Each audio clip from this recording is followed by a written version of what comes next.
Hello and welcome to Hardtalk India. My guest today stands at the centre of several controversies. As the convener of the National Democratic Alliance, he is primarily responsible for the opposition's boycott of Parliament. As a former defence minister, he faces perhaps as many as 40 inquiries into defence deals concluded when he was in office. And as the leader of one of India's better-known opposition parties, he's frequently targeted by the government and often by the press. Here to talk about all of this is one of India's best-known politicians, George Fernandes. Mr. Fernandes, let's start with the National Democratic Alliance's decision to boycott the present session of Parliament. You call yourself a responsible opposition. How do you justify this irresponsible decision? Well, the decision is not ours. It was something that was forced on us by the ruling establishment. What do you mean it was forced on you? Surely, as grown men, you can take your own decision. Well, this is a decision I would not have liked to take, but one had to take it for the simple reason that our being in Parliament was not acceptable to the ruling establishment. Let's look at the reasons that you've given for this boycott. To start with, it was a 3-day boycott in protest against the fact that the Prime Minister refused to sack Lalu Yadav when a court took cognizance of serious charges that he faced.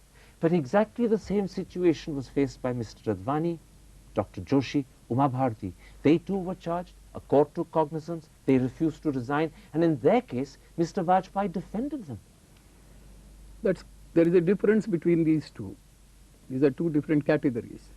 One is criminal offences, and the other is offences arising out of political movements. That is a distinction that you draw. It's not a distinction made in the Indian Penal Code.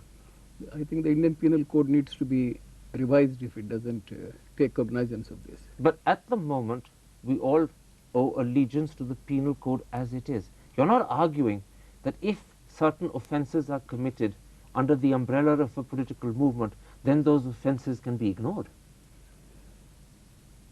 Yes, I do believe in that. But these are serious offences. Mr. Advani, to take him as an example, was charged with conspiracy, with rioting, with inciting violence, with creating hatred between communities. Well, I was accused of leading a movement to overawe and overthrow the government. Except that you weren't at the time a minister in the government. Mr. Advani, as Home Minister, had charges that a court had recognized for inciting racial hatred, for inciting violence. It's not fitting that he should have continued, yet he did. So if he can, why can't Lalu Yadav? Well, I think some of these offences are all contrived offences. I don't believe that Advani would have incited violence and so on and so forth. Lalu Yadav could say that these are also trumped-up charges, that they're contrived. He can also argue that he's innocent. So there is a total distinction between these two categories. All right. Your first reason for boycotting Parliament for 3 days was this. Then you extended the boycott to cover the entire session on the grounds, and I quote, that the UPA government is determined to humiliate the opposition at every possible opportunity. What opposition humiliation are you talking about? The opposition humiliation is something which the parties that are today in office heaped on us every time we got up to speak. You mean they hurl invectives across the floor of the House and you take umbrage? It was invectives is one thing, but then throwing falsehoods and continuing to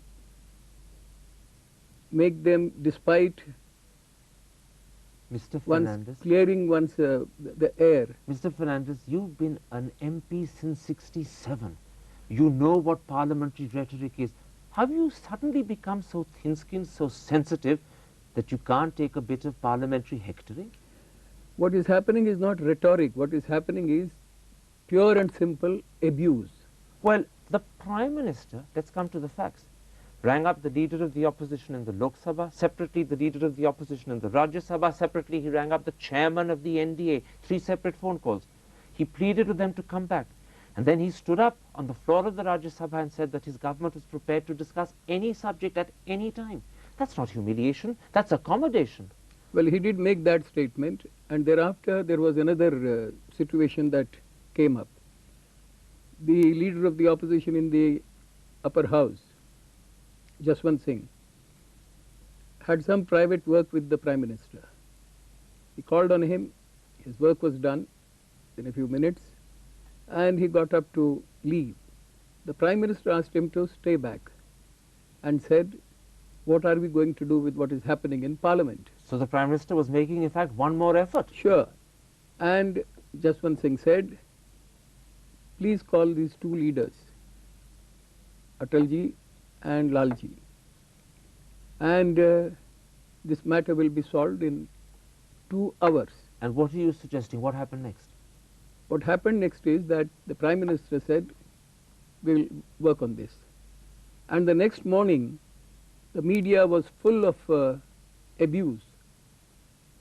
Can I fill in there? The media wasn't full of abuse. The media was quoting what the Prime Minister's press advisor had said he allegedly called the opposition childish. But surely that is something you can take in your stride. Well, it's when you are in this kind of a situation, sensitivities are also come to the fore. Aren't you being oversensitive? I don't think so, because I know what I have been going through inside the house. You talk about sensitivities coming to the fore. Then think for a moment about the things that the opposition says practically every day about the Prime Minister. They call him the weakest ever in Indian history. They say he's invisible. They say his government is controlled from outside. They imply that Sonia Gandhi is the super Prime Minister. What about the Prime Minister's sensitivities? He ignores your charges, your invective. Why can't you do the same when his officials make charges against you? Well, I think the Prime Minister can afford to take them on in his stride. Why can't you? In our case, the point is that these are coming on a daily basis, and our standing up in Parliament itself becomes difficult. Nothing stops you standing up in Parliament. You do it pretty effectively when you want to. Suddenly, however, you've become sensitive and, forgive me, lily-livered. The sensitivities always will be there. You are suggesting on to both me, sides. You're suggesting to me that the opposition somehow has a right to pass innuendo, to criticize, to be extremely vituperative about the Prime Minister, but in reverse, you can't take it. We take it every day, and that's why this whole situation. Mr. Fernandes, consider for a moment the consequences of your boycott. Instead of holding the government to account, instead of exposing them, today you've given them a free hand and a blank check to do what they want. We are exposing them day in and day out there. Out where? Where people are. But not in Parliament where you should. Not in the temple of democracy where you've been elected to represent the people. Well, the temple of democracy has been defiled to a point that it makes one feel miserable. In which case, why did you stand for election in the first place? It was not defiled at that time. You mean it's all happened in the last 1 year? In the last 1 year. You know, you came to Parliament to check the government as an opposition. Major bills are going through Parliament this week. The Special Economic Zone Bill, the Right to Information Bill. Yet your voice is not going to be heard in Parliament. Well, even if we were in the Parliament House to speak on those bills and make our suggestions on those bills, they would not have been passed anyway.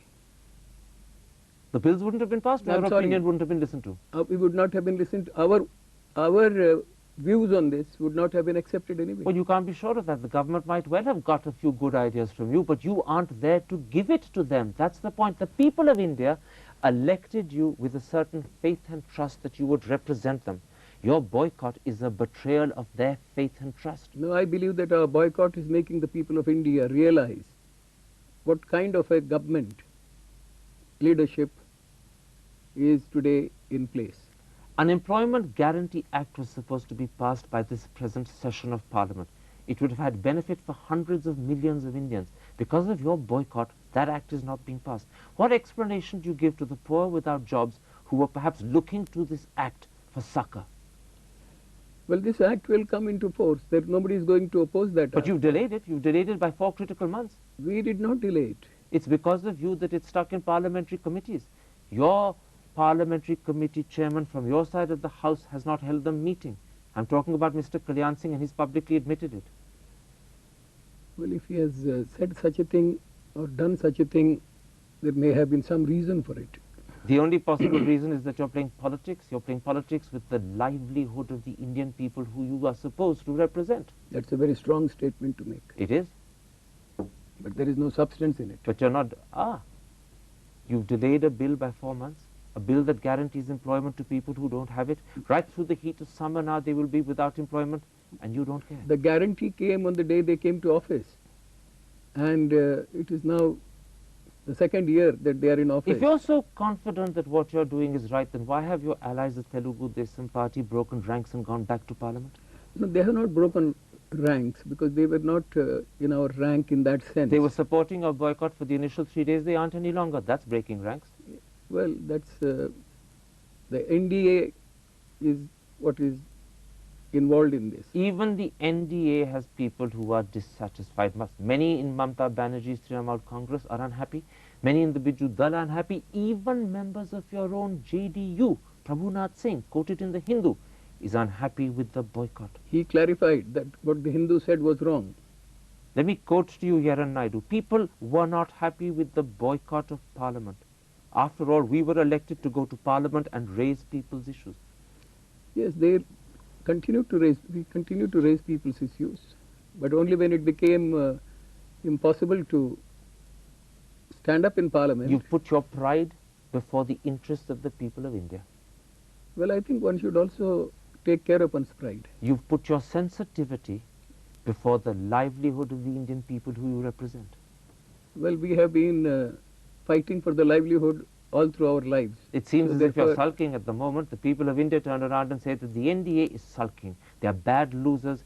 They can't take the defeat inflicted on them by the people of India. That's why they're boycotting Parliament. I don't think one can say that for all the people of the country. Just look at your track record. Since May last year, practically every session has been disrupted by the NDA. To begin with, there wasn't a proper debate on the President's address. Then the railway budget and the finance bill were passed with a voice vote. Then Parliament was adjourned early, and now this boycott. You know that it's essentially the responsibility of the government party to see that the House functions. You're passing the buck. No, I'm not. If they wanted the House to function, they could have brought the House to function. So you're blameless, and the government is entirely at fault. I am prepared to share the blame, but they can't escape from it. You are prepared to share the blame. Yes. Are you prepared to accept that 50% of the responsibility and the blame is yours? I won't go in for the percentage of it. I won't be able to weigh that. But I am prepared to share the blame, and I assert that it's the responsibility of the government to see that the House runs. So And if if the government cannot see that the House runs, then it has no business to If the be Prime there. Minister and the government were to try and reach out one more time, would you, as the convener of the NDA, respond appropriately? Well, we are a democratic establishment in the sense that NDA consists of various parties. Is that a yes or a no? Because at the moment it's I will indecipherable. put it across. If any offer should be made today, I will immediately put it before the committee of the NDA. And will you encourage them to accept? That will depend on what exactly comes before us. But you're saying that there is still hope at the end of this tunnel. It's not just blackness. Yes, of course, there is always hope at the end of the tunnel. In which case, let's turn to a second issue. A few days ago, you presented a memorandum to the President in which you accused the present government of trying to stop General Musharraf from meeting Mr. Vajpayee. On what basis did you make that accusation? I think it appeared in a newspaper. Did you verify the newspaper report? Well, those who I didn't look at it in the newspaper, I came to know about it only when that paper came before me. But did anyone on your side verify this newspaper report? Well, the point made was that this has appeared 3 days back, and in all these 3 days, no one has, from the government side or any other side, said this did not happen. Because the government assumed that the report was so baseless, so utterly wrong, that it didn't need clarification. That was very wrong on the part of the government to go like that. Why did you not ring up the Pakistani High Commissioner to ask him for clarification? Well, I would not pick up the phone and ring up the Pakistan. Yet you're prepared High to Commissioner. file an accusation on the basis of a newspaper report without verifying it. Now, that's not responsible behavior. If it is not, it is also irresponsible behavior on the part of the government that when an allegation has appeared in the Mr. newspaper. Fernandes, when the Coffin Gate allegations appeared in the papers against you and you were defense minister at the time, you knew just how inaccurate they were. You said so every day. You accused the press of publishing rubbish. Why suddenly are you accepting a press report as critical as this without verifying it? You're contradicting your own self, your own experience. Well, I think the government had a responsibility in correcting it. You didn't have a responsibility in verifying it before you took the matter to the president? Well, if the government did not see the need to correct it, an opposition would definitely take advantage of it. The Prime Minister on the floor of the Rajya Sabha stood up and said that it was totally false. Now, do you accept that he is right and that you followed an incorrect report? No, I would say that the government failed in its duty to tell the world that this is not correct. The Prime Minister said so on the floor of the Rajya Sabha. He stood up and said that the allegation, the accusation, the story was totally false. That is post publication. But by that stage, you had already drawn the President's attention and you had done so without verifying the story. I put it to you that had you rung the Pakistani High Commissioner, he would have told you that it is totally incorrect. But you didn't take that essential step. No, I would still put it that it was the responsibility of those in office when such a news, when a paper had carried such news, to immediately contradict it. In other words, you're suggesting that once a paper has published a report, the government is guilty, the government has to prove its innocence. You have no responsibility whatsoever in terms of verifying reports. How would I know whether there is... But you took it to the President's notice. You didn't have to do that. It happened for the simple reason that nobody in government wanted to correct it. Now that you know the truth, because the Prime Minister has made that crystal clear, now that I've told you that the Pakistani High Commissioner has denied it, will you apologize to the President for trying to mislead him? We didn't mislead the President. You sent a report to him. You called the government mean-minded and graceless. You asked the President to look into the issue, and it was completely piffle. There was nothing to it. If there was nothing to it, it was for the government in the first place to see that, to correct it. So once again, you're you blameless. yourself said just now that it was such a simple thing. But it was made into a big thing by you. No, we didn't make it a big thing. We just took it as it was. So you're saying once again that the government is guilty, you're blameless.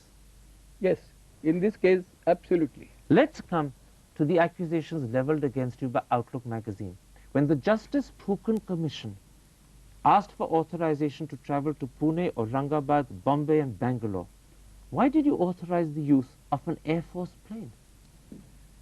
A request came to me, and it's a request that had it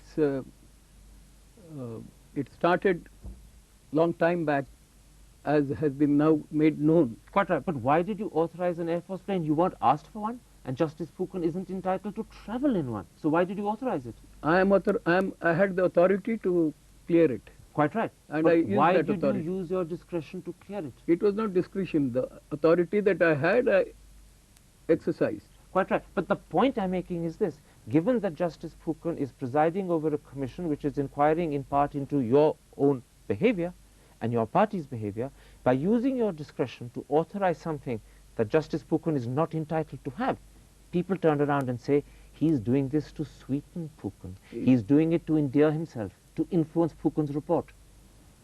Well, I have been accused of bribing him. The Were journal you? that you Were referred you? to. Were you? Were you trying to bribe Phukan? If you think that a judge like Phukan can be bribed, then there isn't anyone You're in not this answering country. my question.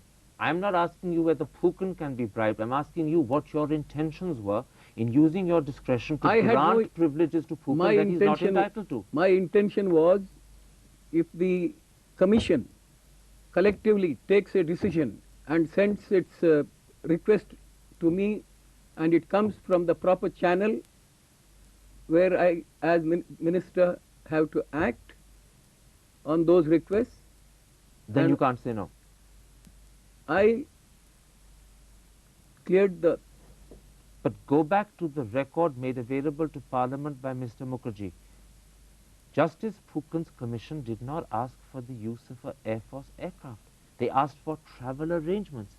You chose to give them an Air Force aircraft. Well, we couldn't have asked him to, since a request came to me that they need to go to these But he could places. have gone by commercial airline. Commercial airline would have cost more. No, I'm absolutely certain, because I've asked the Air Force, that in fact the use of an Air Force plane as well as Air Force helicopters in these circumstances for a week-long trip would have cost considerably more.